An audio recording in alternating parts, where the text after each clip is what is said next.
기도합니다. 아멘. 우리나라 소설 중에 이현 씨라는 그 작가가 쓴 소설 가운데 1945년 철원 이런 소설이 있습니다. 지금은 철원이 우리 남한 땅이지만 6.25 전에는 그게 북한 땅이었습니다. 제가 몇 주 전에 포천에 산정호수를 갔는데 포천 산정호수도 6.25 전에는 북한 땅이었습니다. 거기 김일성이 별장에 있었다고 이렇게 얘기합니다. 이 소설에서 뭘 얘기하냐 그러면 우리나라가 해방이 되면서 남과 북으로 나라가 논하졌습니다. 소련이 북한을 차지하고 남한을 미국이 차지했죠. 우리 입장에서는 해방이라 그랬는데 우리가 듣기적으로 하는 얘기고 사실은 해방이 아니고 거기 태평양 전쟁에 승리한 소련과 미국이 전리품으로 일본 점령기를 누른 거예요, 사람들이. 그래서 이게 이제 소련이 북쪽은 가져가고 미국이 남쪽은 가지고 그렇게 된 거죠.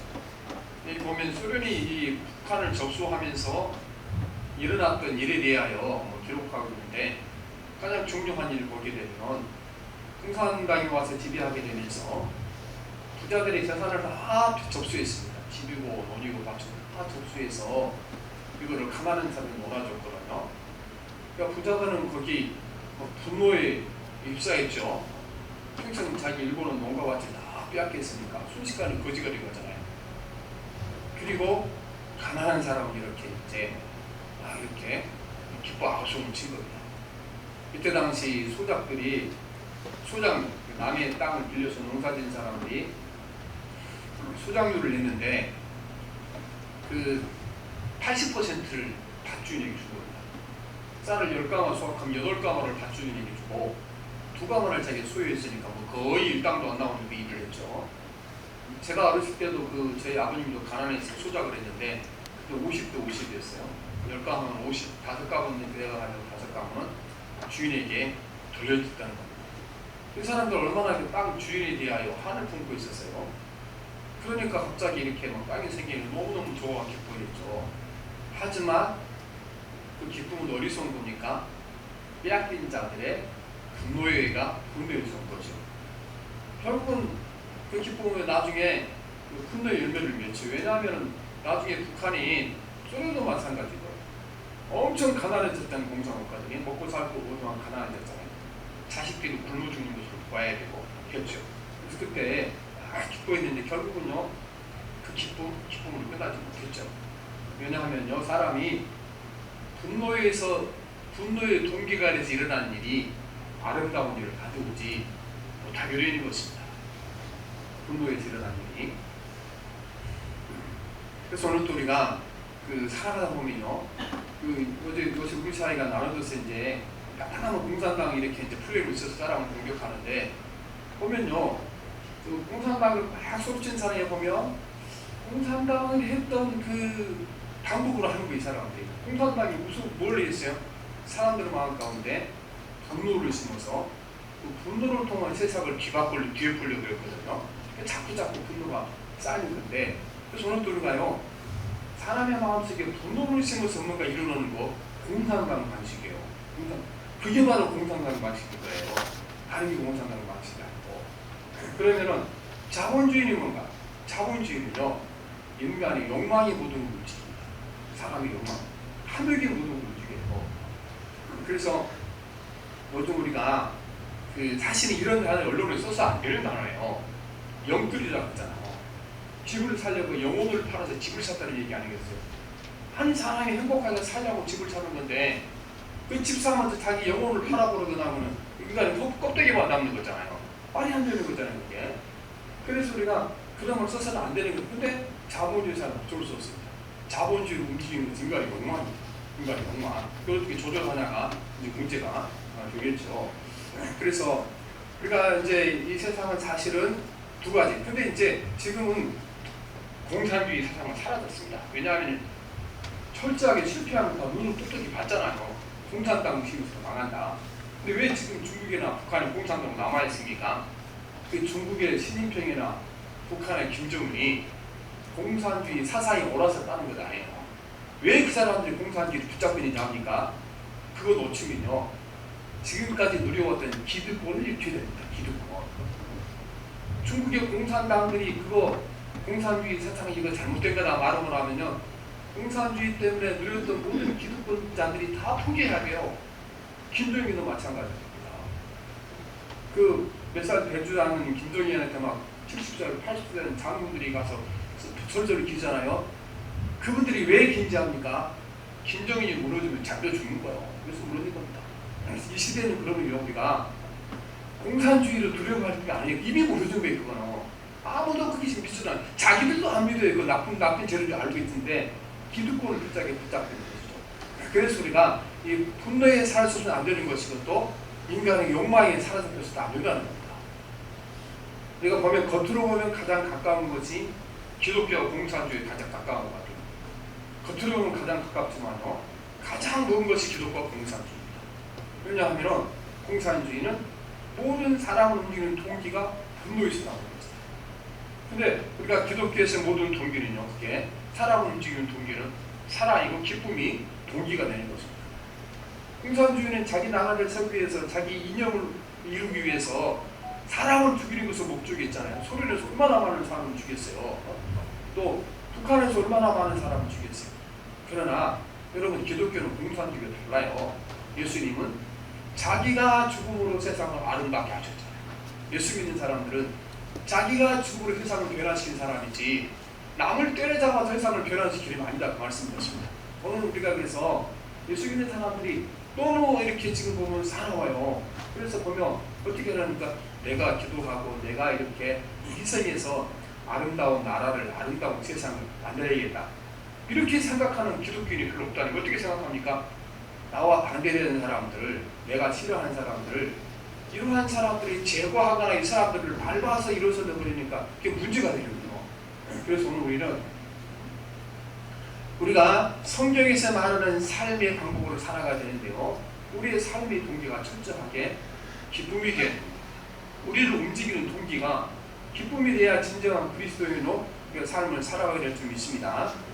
우리가 기독교에서도요, 공산주의 했던 것처럼요, 자기 땅을 팔아서 가난한 사람에게 다 놀아줬어요. 초대교회다 그렇게 했잖아요. 근데 성경을 보게 되면 어떤 일이 벌어집니까? 그들은요, 전혀 달라요. 뭐가 다른가? 동기가 달라요. 공산주의는 잘 사는 사람들, 자본가들에 대한 분노에서 나왔지만요, 성경에 부자들이 가난한 자에게 돈을 나눠줬다는 건요, 철저하게 그 마음 가운데 기쁨에서 나온 것입니다. 기쁨에서. 그래서 사도행전에 보면 거기도 자기 재산을 전부 팔아서 가난한 자에게 나눠준 얘기가 나오거든요. 사도행전 4장 36절에 보면 구브로에서 난 자 레이족이 있으니 이름은 요셉이라, 사도들이 일컬어 바나바라 번역하며 권위자를 하니 그가 같이 있음에 팔아 값을 가지고 사도들의 발 앞에 두니라. 다 가난한 사람에게 놀아줬는데요, 이 바나바는 일을 어떻게 했습니까? 두려움 때문에 한 것이 아니고 기쁨과 또 감사함 때문에 됐다는 것입니다. 우리가 성령의 감화로 일을 하는 사람들, 성령의 감으로 움직이는 사람들은요, 무엇을 하는지 그 동기가 어디서 나오는가? 기쁨에서 나온 줄 믿습니다. 기쁨에서. 오늘 말씀이 보면 그 말씀이 분명히 되죠.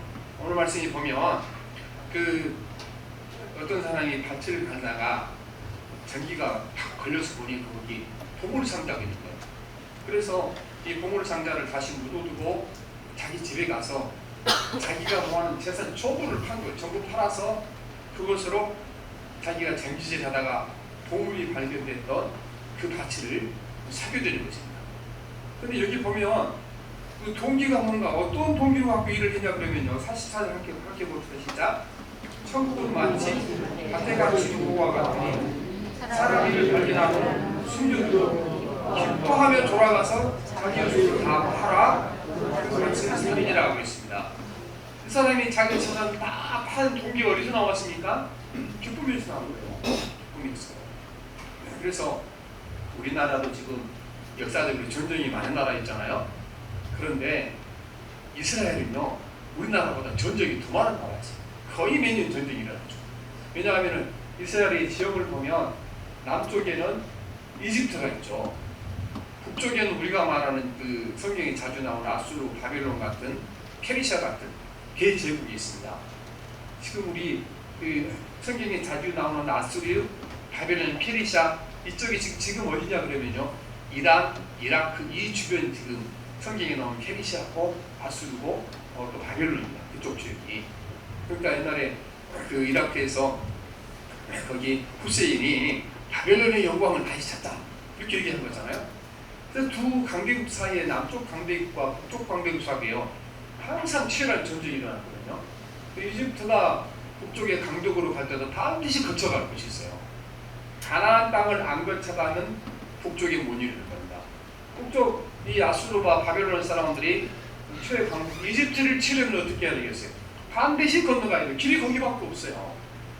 그러다 보니까 전쟁이 일어나면 먼저 어디서 일어납니까? 먼저 가나안 땅에서 먼저 일어나요. 이스라엘에서 먼저 일어나요. 그래서 사람들은 늘 전쟁이 시작했죠. 전쟁이 나게 되면은 그 사람들이 자기 보물, 뭐 금이라든가 그런 진주 같은 이런 거를요 항아리나 박스에 담아서 상자에 담아서 자기 밭에다가 묻어놓고 표시를 해놓거든요. 그런데 전쟁터에 나가서 피난 가다가 못 돌아온 사람 많죠. 우리나라도 옛날에 6.25 사변 때 그 피난 가다가 죽은 사람 많잖아요. 죽은 사람 못 돌아와요. 그는 거기 묻혀있는 것도 모르고요 지나가는 거예요. 그러니까 어느 사람들이 이제 비가 오게 되면 자꾸 씻기잖아요. 빵이 씻기다 보면 이제 쟁기질 하다 보면 이 쟁기에 걸리는 거예요. 그래서 예수님 당시요 이런 일이 종종 있었던 일입니다. 종종. 그러니까 그 모든 빨리 가서 자기 시장에 파는 그 밭을 사게 된 거죠. 왜냐하면 이때 당시 보면은요 거기 어떤 보물인지 발견되면 그 소유권이 누구한테니까 밭 주인에게 있는 겁니다. 지금 우리나라는 밭 주인에게 없습니다. 잘 알고 계셔야 돼요. 혹시 하다가 거기처럼 금괴점 발견하게 되면은요 그 내 거 아니에요. 국가에 가서 바쳐야 돼요. 안 바치면 감옥 가게 돼 있었죠. 근데 바치면 그게 도상금이 조금 나오니까 사람들이 안 바치고 자기들이 가져려고 그러죠. 우리나라 부분 이제 국가 소유예요. 그렇게 이제 밭에서 발견하게 되면 그렇게 되죠. 그러니까 어떤 분들은 이거 예수님께서 왜 이렇게 비양심적인 이야기를 하냐. 밭의 소유권이 주인이면은 가서 밭 주인한테 가서 여기 내가 전기질 하다 보니까 보석에 나왔는데 가져왔습니다 하고 그 중에 일부를 보상금으로 받아야지. 아니 그걸 묻어놓고 가서 다시 자기 거로 사는 게 양심적이냐 하는 건데 예수님 비유를 볼 때 잘 알아요. 예수님께서 비유를 하신 것은요 세상에 우리가 쉽게 이해할 수 있는 일을 통하여 우리가 보지 못하고 이해할 수 없는 하나님의 나라를 설명하기 위해 비유를 사용하거든요. 그래서 예수님 비유는요 어떤 사건이나 어떤 사물의 한 가지 원리에 집중한 한 가지 원리. 그러니까 지금 이 사건은 당시 늘 있었던 일이에요. 예수님들 자주 있었던 일이니까 어떤 원리만 지금 적용하는니까 여기서 양심 문제를 떠나서 하나를 설명해 원리만 적용하는데 어떤 원리 적용합니까? 그가 보물을 발견하게 되면 귀한 보물을 사기 위하여 지금까지 자기가 귀하게 여겼던 것을 아낌없이 팔았다. 어떻게 팔았어요? 기쁨으로 팔았잖아. 기쁨. 아낌없이 팔고 그걸로 값진 보물을 차지했다. 그거를 말씀하는 것입니다. 그래서 하나님 나라의 보물과 또 천국의 비밀을 아는 사람들은 어떻게 된다는 겁니까? 이 세상의 것들을 아낌없이 버리고 예수님을 선택할 수 있고 천국을 선택할 수 있다. 그거를 말하는 거죠. 만약에 우리가 이게 지금 이 사람처럼 기쁨으로 그게 되지 않게 되게 되면은 아직 우리가 하나님의 나라가 또 예수님 믿는 것이 우리가 천국과 영생이라는 소망이 이게 진짜 보물인지 우리가 모르고 있다는 사실입니다. 모르고 반드시 뭔가 귀한 것을 얻기 위해서는 차선의 것을 버리는데 예수 믿는 사람은 그걸 어떻게 드립니까? 아까워서 쫓겨 드리는 것이 아니고 기쁨으로 버릴 수 있는 능력이 생긴다. 왜냐? 우리 가운데 하나님께서 기쁨의 능력을 주시기 때문이다. 그렇게 말하는 것입니다. 그렇게. 그래서요 우리가 성령께서 기쁨의 능력을 주시지 않게 되면요 차선의 것을 버리는 거 굉장히 어렵습니다. 우리가 보면 막 손을 막 100번씩 본 사람도 있거든요. 그러면 결혼하기 어려워요. 왜 어렵냐 그러면요 누구를 만났더니 공부를 잘하고 똑똑해요. 근데 네 번째 내가 써봤던 사람 보니까 그 사람은 돈이 많았어. 그래서 그 사람 그래서 이제 그 사람은 턴을 내다 보니까 공부 잘하는 사람 편하다 보니까 아니 또 돈 많은 사람이 생각이 난 거예요. 그렇죠? 그리고 어떻게 보니까 이제 또 그 돈이 많은데 가만 생각해 보니까 얼굴이 못생겼는데 10번째 만난 사람 얼굴이 잘생겼어. 그렇죠? 못 하는 거예요. 그래서 여러분 가서 잘 골라야 되겠지만요. 100번씩 손본 사람 짝 찾기 어려워요. 자꾸 차선에 그 생각이 나니까 어렵게 되겠죠. 그러나 성령께서 우리에게 기쁨의 마음을 주시면 쉽게 결정하십니다. 기쁨으로 선택할 수 있는 걸 말씀하고 있는 것입니다. 그리고 다음에 이제 진주장사 얘기가 나오는데요. 이거는 사실은요 내용은 같은 건데 다른 이야기를 통하여 이 얘기를 강조하고 있는 겁니다. 성경에는 항상 강조하는 방법이 반복을 하는 것이 강조하는 방법입니다. 사모들이 45절, 46절 같이 봅시다. 시작. 45절. 또 천국은 마치 좋은 진주를 구하는 장사와 같으니 극히 감춘 진주 하나를 발견하며 가서 자기의 수를 다 팔아 그 진주를 사느니라 그랬죠. 진주장사도 진주장사하면서 늘 생각했다는 겁니다. 세상에서 제일 아름다운 진주는 어디 있을까? 정말 놀라를 보니까 자기가 지금까지 보았던 진주와는 이게 비교할 수 없는 아름다운 진주를 본 겁니다. 그래서 지금까지 자기가 좋은 진주라고 모아놨던 그 진주를 몽땅 팔아서 한 개의 진주를 사게 된 것이죠. 여기 생략되어 있지만 이제 여기도 이 사람도 무엇 어떻게 했습니까? 기쁨으로 산 거예요. 기쁨으로 자기가 지금까지 모아놨던 모든 진주를 다 팔아서 새로운 진주를 발견하게 된 겁니다. 왜냐하면 새로 발견한 진주가 얼마나 가치 있는가를 깨달았기 때문에 그렇게 된 것입니다. 그러므로 우리가 두 사람이 이렇게 자기가 모았던 재물을 다 팔아서 한 사람은 보물상자를, 한 사람은 진주를 사는데 그 마음 가운데 이것을 하도록 실행하도록 했던 동기가 무엇입니까? 그 마음 가운데 기쁨이 동기였다는 기쁨이 동기라고 말씀하시는 것입니다. 우리가 예수를 믿는 사람들이 지금까지 자신이 소중하여 여긴 모든 것을 내려놓고 예수님을 선택한 사람들입니다. 그래서 우리도 마음 가운데 주님이 주시는 기쁨으로 다 선택한 사람들이죠. 그런데 우리는 지금까지 살아가면서 내 마음 가운데 정말 예수님이 주시는 기쁨이 나를 지배하고 내가 살아가는 모든 삶의 동기가 기쁨에서 나오나 안 나오나 생각을 해보셔야 되는 것입니다. 하나님의 자녀된 여러분이가 땅을 사는 기쁨이 아니고 또 성공하는 기쁨도 아니고 어떤 기쁨입니까? 내 안에 예수님이 계심으로 말미암아 예수님께로부터 오는 그 기쁨이 우리 안에 충만하게 채워져야 되는 줄 믿습니다.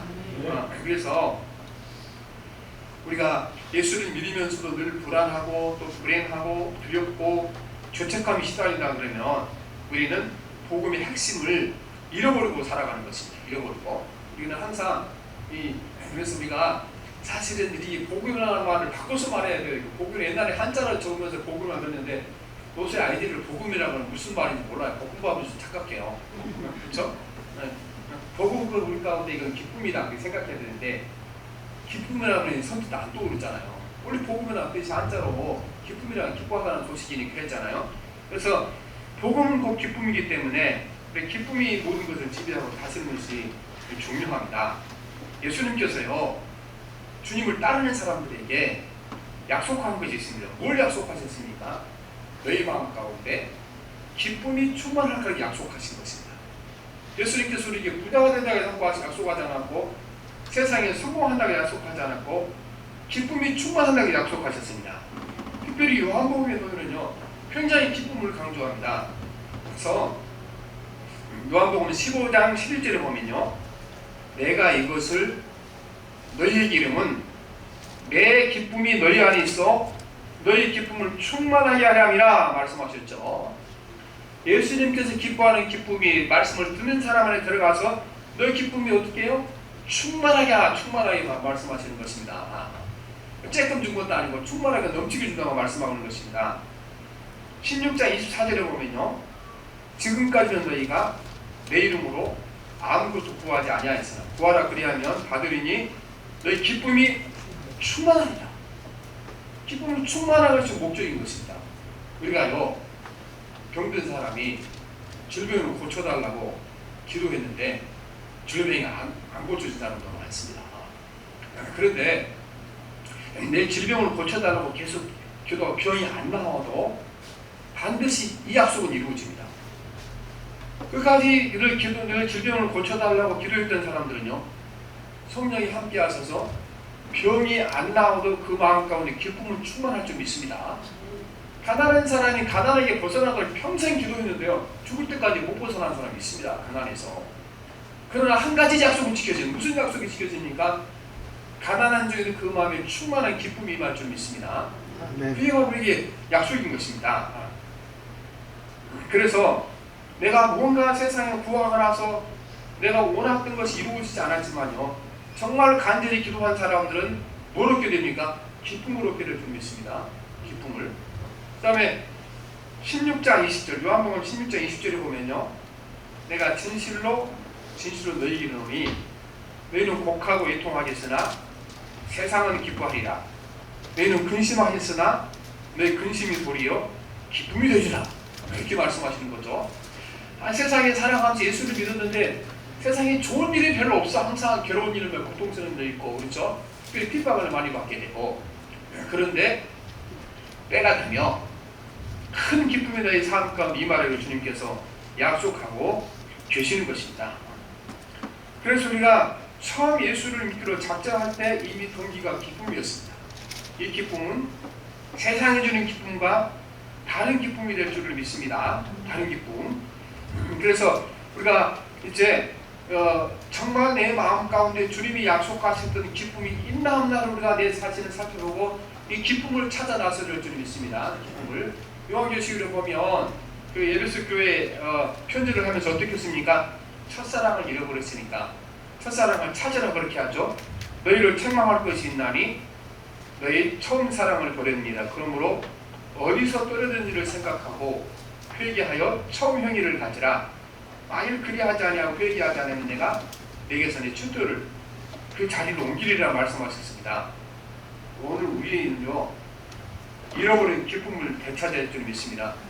예수께서 부르신 목적이 기쁨을 준다 말씀하셨고, 그리고 어떻게 말씀하십니까? 말씀대로 살아가면 그 뭐를 얻게 된다고 말씀하십니까? 기쁨을 약속하셨어요. 그러니까 병들어 기도하면 병은 안 고쳐줘도 뭘 주신다고 약속하셨어요? 기쁨을 주신다고 약속하셨어요. 우리가 세상 살이 고달프고 힘들어도 그 안에 기쁨을 주신다고 약속하신 것입니다. 우리는 주님이 주는 기쁨은요, 세상이 주는 기쁨과 다릅니다. 세상이 주는 기쁨은 이거는 시간이 지나면 다 퇴색하게 되어 있습니다. 시간이 지나게 되면. 그래서 우리가 인생 살아가는데 성경의 표현도 그렇고 가장 기쁘게 행복한 날을 결혼식 날 하는 걸로 잡잖아요. 결혼식 날. 그런데 결혼식하고 그 절정의 기쁨을 누리면은 하루하루 시간이 지나갈수록 그 감정적인 기쁨은 점점점 사라지게 돼 있죠. 사라지게. 어떤 분은 심리학자 어떤 사람들은 6개월 간다고 그러고 어떤 사람은 3년 간다고 다 그러죠. 확실한 것은 그러나 결혼할 때 그 충만했던 기쁨의 감정은 사라지는 겁니다. 점점 사라지다가 이제 끝에 어떻게 되는가? 전에 이런 말을 유용했어요. 어떤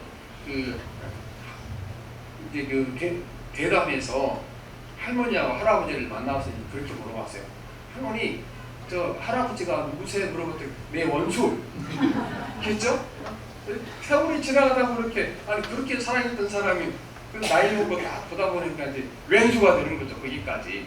그래서 세상의 사랑은 우리가 점점 식어지게 돼 있고요. 그리고 우리가 집을 사도 마찬가지입니다. 집을 세방 살아야하다가 막 노을지가 막 40평짜리 아파트 들어가게 되면은요, 그 얼마나 넓고 이렇게 또 밖에 뷰도 좋고 좋습니까?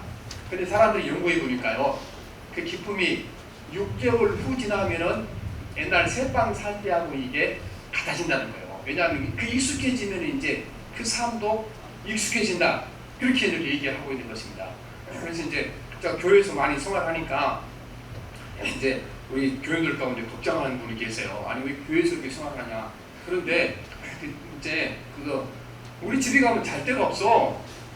집이 좁아 그렇게 있는 거지 뭐 좋아하자겠어. 근데 늘 기뻐요. 왜냐하면 태어나면서부터요, 하여튼 하나님께 편안한 잠자리를 안 주셨어. 어렸을 때는 집이 좁아서요, 늘 친구들이 집에 자로도 안 했어. 방이 하나에다가 우리 식구들이 형제들이 뭐 많아갖고 있으니까 늘 친구들 집에 잠자는 늘 돌아다녔거든요. 근데 하나님께 이상하게 나이를 먹어서도 이 편안하게 잠잘 곳을 안 주셔. 그런데 가만 생각해 보니까 너무 감사해요. 제가 매주 이렇게 시를 여기다 한 장씩 올리잖아요. 어떤 목사님 물어보면, 아니 목사님 일주일에 하나씩 어떻게 되냐? 교회에서 있으니까요, 생각할 시간이 많아. 나만 관심 받지 않으니까. 그렇죠? 자다가 일어나도 하고, 그래서 필요 때마다 막 쓰니까 그러는 거죠. 그래서 여러분들이가 이렇게 살아가다 보면요, 내가 어떻게 모든 걸 바라보는 관점이 달렸지, 이게 세상이 얼마나 많고 얼마나 넓은지 사는가, 이것들이 삶을 지배하고 다스리는 것은 아니라는 것입니다. 우리가 그런 걸 어떻게 씁니까? 우리 가운데 기쁨이라는 것은요, 하나님께서 함께 하신 우리가 세상 것이 좀 모자라도 충분히 우리 가운데 기뻐할 줄 믿습니다. 사도 바울이 갈라디아서를 썼잖아요. 갈라디아서. 근데 갈라디아서를 이렇게 자세히 읽어보게 되면은, 왜 갈라디아서는 목적이 거기 있어요. 갈라디아 교인들이 처음 예수 믿을 때는요, 기쁨이 충만했거든요. 에베소 교인들이 첫사랑이 넘쳤던 것처럼. 근데 사도 바울이 가만히 얘기를 들어보니까 이 갈라디아 교인들이 기쁨을 잃어버렸다. 기쁨을. 그래서 이 사도 바울이 갈라디아 교인들에게요, 중요한 질문을 하면, 사실 이 질문이 갈라디아서를 쓴 목적이에요. 갈라디아서 4장 15절을 보면 너희의 복이 지금 어디 있느냐 이렇게 되었거든요. 이거 번역이 잘못된 거고, 세 번역 성경에 보면요, 너희 복이 지금 어디 있느냐 이 말을 어떻게 번역했냐 그러면, 그런데 여러분이 그 감격이 지금 어디 있습니까? 그렇게 했죠. 감격. 그 다음에 현대인의 성경에 보면요, 이게 정확하게 번역된 건데, 그런데 여러분의 그 기쁨은 다 어디로 갔습니까? 그렇게 한 겁니다. 처음 예수를 만났을 때 기쁨이 충만했는데 도대체 그 기쁨을 어디다 잃어버리고 그렇게 지금 예수 믿는 것이 짜증스럽고 힘들고 그렇게 예수를 믿고 살아갑니까? 묻고 있는 것입니다. 오늘 사도 바울이 성령께서 우리에게도 묻고 있는 점이 있습니다. 아니 내가 기쁨을 주러 너를 부르는데, 기도하면 기쁨을 준다고 말했는데 도대체 기쁨을 어디다 잃어버리고 가정생활을 불행하고 교회생활이 짜증나고 그렇게 살아가냐, 그렇게 우리에게 묻고 있는 것입니다. 여러분, 우리가 예수님 때문에 정말 기쁨이 있습니까? 기쁨이 없는 거 심각한 겁니다. 반드시 잃어버린 기쁨을 찾아야 될 줄 믿습니다. 예수님 믿고 우리가 땅을 사고 집을 사고 부자가 되는 것이 기쁨이 아닙니다. 예수님 자체가 기쁨이 되는 줄 믿습니다. 자체가. 그래서요, 우리가 세상의 기쁨이라는 것은 이거는 사람들이 사실은 부가적으로 따라오는 기쁨이거든요. 그러니까 돈이 들어오게 되면은, 돈이 우리가 기쁨을 주는 건 아니잖아요. 돈이 들어오게 되면요, 우리 머릿속에 내가 이제 돈이 들어와서 그 재산이 넉넉해졌고 또 그 통장에 돈이 많은, 그걸 이제 인식을 해요. 인식을 하면 그거를 이제 뇌가 어디로 보내는가? 우리 감정을 관장한 뇌로 보내는 거예요. 그럼 감정을 관장한 뇌를 들어가야 되는, 거기서 이제 그 특정의 호르몬이 발휘된 거죠. 특정한 호르몬이 우리 뇌에 이제 기쁨을 관장하는 어떤 그 자극하게 되면은 거기서 기쁨이 오게 되는 거죠. 세상의 것은. 그러니까 이 자극이 자꾸 첫 번째 자극하고 두 번째 자극 같은 자극에 대한 기쁨이 많아요. 자꾸 이렇게 이제 자극이 강도가 높아져야 되는 거죠. 사실은 그래서 이제 세상의 모든 기쁨이라는 어떤 그 안에 그 마약의 원리가 똑같은 원리가 있어요. 마약 원리가 그렇게 하는 거죠. 그래서 어떤 내가 어떤 세상 일을 성공하게 되면 뇌로 가죠. 그럼 그게 우리 이제 감정을 담당한 곳에 신호를 보내죠. 그럼 그 신호가 이제 우리 기쁨을 일으키는 어떤 호르몬이 우리 머리로 들어가면 기쁨을 약간 느끼게 되는 거거든요. 그런데 그래서 우리 이제 뇌가 이제 보면 우리가 뒷골쪽에 우리가 보면 거기에 그렇게 감정을 담당하는 이제 우리가 뇌가 있고, 앞에 이마 쪽 여기 전두엽, 그런데 여기가 이성을 담당 그런 있는 것입니다. 그런데요, 성경에 보면 주님이 주신 기쁨은요, 이게 부가적인 거예요. 어떻게 보는 겁니까? 기쁨이라는 실체가 있는 거예요. 실체. 기쁨이라는 실체가 있어서 우리 마음 가운데 성령께서 눈에 보이지 않지만 기쁨이라는 실체를 우리 마음 가운데 넣어주게 되면요, 거기서 샘솟도 솟아나는 기쁨들을 솟아나는 줄 믿습니다. 그러니까 우리가 가난에 상관없이 성공에 상관없이 주의 성령이 임하시게 되면 우리 삶 가운데 늘 기쁨이 충만하게 될 줄 믿습니다. 그러므로 우리가 사도행전의 의미를 알 수 있어요. 사도행전의 사도들이, 예수님의 제자들이 성령의 능력을 받았죠. 그런데 이 사람들이, 이상한 사람들은 사람이 바뀐 게 어떻게 바뀌었습니까? 아니, 매를 맞아도 기뻐하고, 감옥에 가도 기뻐하고, 죽을 위협에 처해도 기뻐하는 겁니다. 그렇죠? 근데 거기는 사실은 테크닉이 작용하지 않잖아요. 기쁜 일이 있어야, 자랑한 일이 있어야 그게 우리 뇌부하고 뇌에서 이제 감정을 담당하는데 자극을 줘. 그래야 기쁨이 생기는 건데, 거꾸로 가는 거잖아. 왜 거기 매를 맞아도 기뻐하고, 그다음 욕을 당하도 기뻐하고, 왜 기뻐합니까? 성령이 임하시기 때문에요. 눈에 보이지 않지만요, 기쁨이라는 실체가 우리 안에 넣어준 줄 믿습니다. 우리가 물을 마시듯 우리 안에 우리가 영적인 기쁨을 느끼도록 큰 능력을 삶 가운데 임하시기 때문에 기쁨이 임하게 되는 것입니다. 그래서 우리 기쁨이라는 것은 여러분, 우리가 예수 그리스도 자체에서 기쁨이 오는 것입니다. 예수 그리스도 자체에서 우리에게 기쁨이 오는 것을 믿습니다. 그래서 우리가 다윗 왕은 예수님 오시기 전에 1000년 전의 사람이잖아요. 근데 시편에 보면 다윗 왕이 세상에 살아가는 항상 기뻐했는데요. 자기가 뭐 왕국을 얻어서 기뻐한 것도 아니고, 왕이 돼서 기뻐한 것도 아니고, 누구 때문에 기뻐합니까? 장차 오실 메시아신 예수님을 생각하면서 기쁨이 충만하다, 이렇게 고백을 하거든요. 이거를 그 베드로가 설교하면서 이 시편을 이용하는데 사도행전 2장 25절에 나와 있어요. 다윗이 그를 가리키되, 그는 지금 장차 오실 예수님이죠. 내가 항상 내 앞에 계신 주를 배웠으며 나를 요동하지 않게 하기 위하여 그가 내 우편에 계시도다. 그러므로 내 마음이 기뻐하였고 내 혀도 즐거워하였으며 육체도 희망이 그하니 말씀하잖아요. 아직까지 예수님이 육신을 입고 안 오셨는데 다윗은 알았죠. 그래서 그분이 영으로 죽은 나와 함께 하시기 때문에, 내 곁에 계시기 때문에 내 마음이 기뻐하였고 내 혀도 즐거워하였으며 말합니다. 사도행전 2장 28절에도 같은 말씀하시는데, 주께서 생명의 길을 내게 보이셨으니 주 앞에서 내게 기쁨이 충만하게 하시리라 말씀하시는 것입니다. 기쁨이 어디서 왔습니까? 주께로부터 예수님께서 온 것입니다. 항상. 그래서 우리가 그 기쁨의 영 우리 가운데 충만하게 채워주시기를 기도할 줄 믿습니다. 우리는 우리가 예수 믿고 나서 우리에게 기쁨이 없으면요, 이거보다 이상한 일이 없습니다. 이상한, 성경에 보면 우리에게 이런 일은 이상한 일이 아니다, 이상하게 여기지 말라, 그렇게 말씀하십니다. 우리가 전자제품을 사게 되면 거기 문구 그런 일 있잖아요. 이런 현상이 나타난 건 이거는 고장이 아니니까 뭐 한번 두드리든가 그렇지 않으면 거기 콘센트나 한번 뺐다가 다시 꽂으면 됩니다. 그렇게 얘기 나온 거죠. 똑같은 얘기 성경에 나와 있어요. 이런 일은 예수 믿는 사람에게 이상한 것처럼 보이지만 이상한 일이 아니다, 걱정하지 말라, 그렇게 나오죠. 어떤 일을 이상한 일이 아니라고 말씀하십니까? 요한일서 3장 13절, 형제들아 세상이 너희를 미워하여도 이상히 여기지 말라. 세상이 나를 미워하는 것 이상한 일 아니다, 그렇게 얘기하죠. 베드로전서 4장 12절은요, 사랑하는 자들아 너희를 연단하려고 오는 불시험을 이상한 일 당하는 것 같이 이상히 여기지 말라. 예수 믿고 고난이 많고 시련이 많은 거 그거 이상한 일 아니다, 당연히다, 그렇게 말씀하고 있습니다. 여러분, 우리가 진짜 이상한 일은 무슨 일이 이상한 일입니까? 예수 믿는 우리에게 기쁨이 없는 것이 이상한 일인 줄 믿습니다. 이상이 없어요. 우리가 몸에 이상이 있으면 빨리 병원 가게 되는 거죠. 내가 예수 믿는데 기쁨이 없다, 크게 이상 있는 거예요. 빨리 주님 앞에 나가서 우리가 기도할 거라고 말씀인 것입니다. 그래서 우리가 무슨 일을 잘못해서 무슨 큰 돈이 나가게 됐다거나, 또 사업이 잘 되다가 망하게 됐다거나, 그거보다 더 급한 것이 무엇이 급합니까? 내 안에 주님이 주신 기쁨이 없는 것이 더 큰 문제인 줄 믿습니다. 그래서 내 안에 기쁨이 없으면 큰 문제, 이건 이상한 일이에요. 정상으로 돌려돌아갈 줄 믿습니다. 그래서 우리는 항상 예수 그리스도 안에서 오는 참된 기쁨으로 충만한 삶을 살아야 될 줄 믿습니다. 오늘 우리가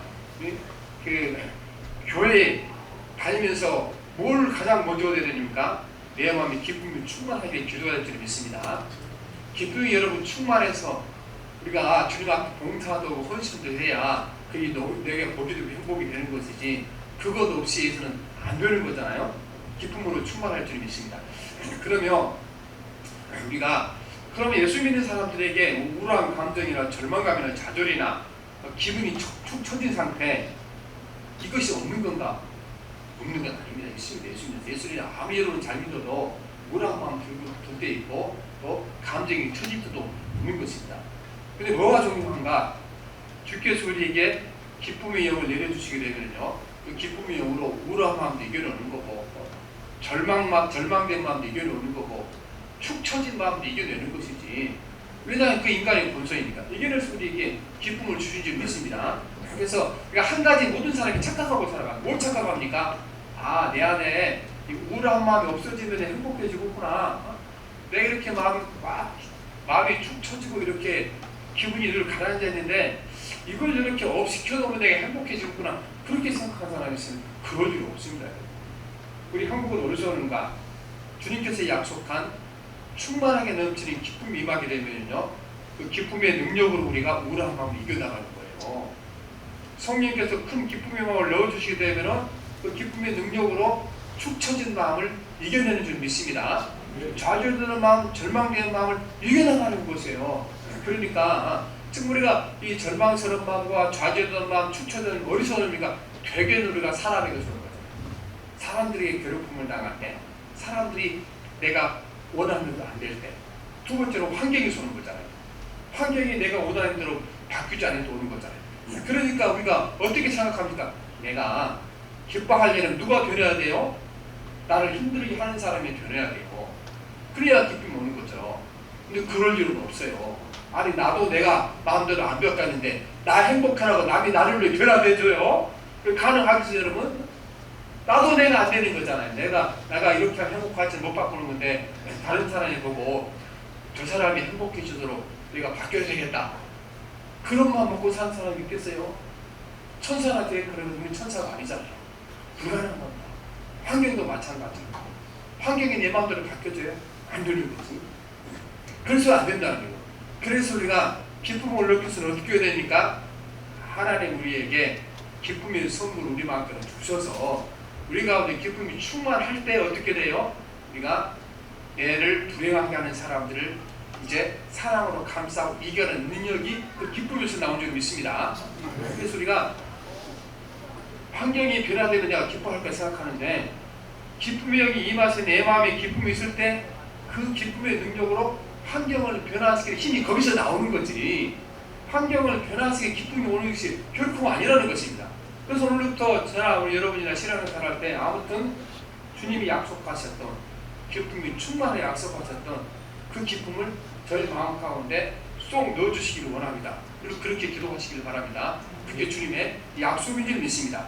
그리고 그 기쁨으로 여러분들 날마다 승리하고 또 나를 불행하게 만드는 사람들을 예수님의 사랑으로 감싸고 이겨나는 힘이 거기 있는 것이고, 나를 불행하게 만드는 환경을 바꾸는 힘이 어디 있습니까?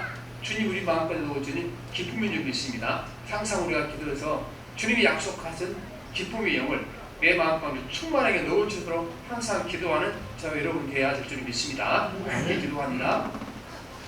살아계신 하나님 아버지, 우리는 수십 년 전보다도 살림살이가 300배, 400배 좋아졌지만 우리의 행복은, 우리 마음의 기쁨은 하나도 변하지 않고 전에 가난하고 힘들 때보다 더 작은 기쁨을 안고 살아가고, 하나님 아버지, 우리가 숨도 못 쉬고 헐떡거리는 세상을 살아가고 있습니다. 하나님 아버지, 예수 믿으며 하나님 앞에 살아가게 되면 주께서 약속하시기를 기쁨이 충만하리라고 말씀하셨는데, 우리가 기쁨이 없는 것을 회개하게 도와주시고 이제 주님 앞에 나와서 기쁨을 얻기 위해 기도하는 성도가 되게 도와주시기 원합니다.